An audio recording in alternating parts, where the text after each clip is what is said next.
ಕೋಲಾರ ಜಿಲ್ಲೆಯ ಶ್ರೀನಿವಾಸಪುರ ಪಟ್ಟಣದ ಪುರಸಭೆಯ ಅಧ್ಯಕ್ಷ ಹಾಗೂ ಉಪಾಧ್ಯಕ್ಷ ಸ್ಥಾನಕ್ಕೆ ಚುನಾವಣೆ ನಡೆದಿದ್ದು, ವಾರ್ಡ್ ನಂಬರ್ 5ರ ಸದಸ್ಯರು ಅಧ್ಯಕ್ಷರ ಸ್ಥಾನಕ್ಕೆ ಸ್ಪರ್ಧೆ ಮಾಡಿದ್ದು, ಭಾಸ್ಕರ್ 11 ಮತಗಳನ್ನು ಪಡೆದು ಜಯಶೀಲರಾಗಿದ್ದಾರೆಂದು ಚುನಾವಣಾಧಿಕಾರಿ ಮಾಹಿತಿ ನೀಡಿದ್ದಾರೆ. 11 ಮತಗಳನ್ನು ಪಡೆದಿರುವ ಕುರಿತು ನೂತನ ಅಧ್ಯಕ್ಷ ಭಾಸ್ಕರ್ ಅವರ ಅತ್ತೆ ಡಾಕ್ಟರ್ ಚಂದ್ರಕಲಾ ಸುದ್ದಿಗೋಷ್ಠಿ ನಡೆಸಿ ಮಾತನಾಡಿ, ನಮ್ಮ ಅಳಿಯ ಭಾಸ್ಕರ್ 11 ಮತ ಗಳಿಸಿ ಜಯಶೀಲರಾಗಿದ್ದು, ಪ್ರತಿಸ್ಪರ್ಧಿ 9 ಮತ ಪಡೆದು ಸೋಲು ಕಂಡಿದ್ದಾರೆ. ನಮ್ಮ ಪತಿ ಕೌನ್ಸಿಲರ್ ಶ್ರೀನಿವಾಸನ್ ಕೊಲೆ ಪ್ರಕರಣದಲ್ಲಿ ಆರೋಪಿಯಾಗಿರುವ ಚಂದನ್ ತಾಯಿ ಲೀಲಾವತಿ ಅವರು ಕಾಂಗ್ರೆಸ್ ಸದಸ್ಯರಾದರೂ ಅವರ ಮತ ನಮಗೆ ಅವಶ್ಯಕತೆ ಇಲ್ಲವೆಂದು ತಾಲೂಕಿನ ಎಲ್ಲ ಕಾಂಗ್ರೆಸ್ ಪಕ್ಷದ ಮುಖಂಡರು ತಿಳಿಸಿದರು. ಆದರೂ ಅವರು ಮತದಾನಕ್ಕೆ ತಡವಾಗಿ ಆಗಮಿಸಿ ಮತದಾನ ಮಾಡಿದ್ದಾರೆ. ಅವರ ಮತ ನಮ್ಗೆ ಬೇಕಾಗಿಲ್ಲ. ನಾವು ಯಾರೂ ಅವರನ್ನ ಮತ ಹಾಕಲು ಕೇಳಿಲ್ಲ.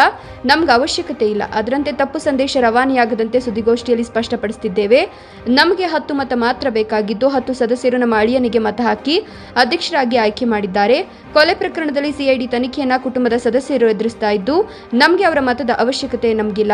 ನಮ್ಮ ಅಳಿಯ ಸಹ ಅವರ ಮಾವನ ಕೊಲೆ ಪ್ರಕರಣ ಆರೋಪಿ. ಕುಟುಂಬದ ಮತ ನಮಗೆ ಅವಶ್ಯಕತೆ ಇಲ್ಲ. ಅಂತಹ ಸಂದರ್ಭ ಎದುರಾಗಿದ್ರೆ ನಮಗೆ ಅಧ್ಯಕ್ಷರ ಸ್ಥಾನವೇ ಬೇಕಾಗಿರಲಿಲ್ಲವೆಂದು ಬೇಸರ ಸಹ ವ್ಯಕ್ತಪಡಿಸಿದ್ದಾರೆ.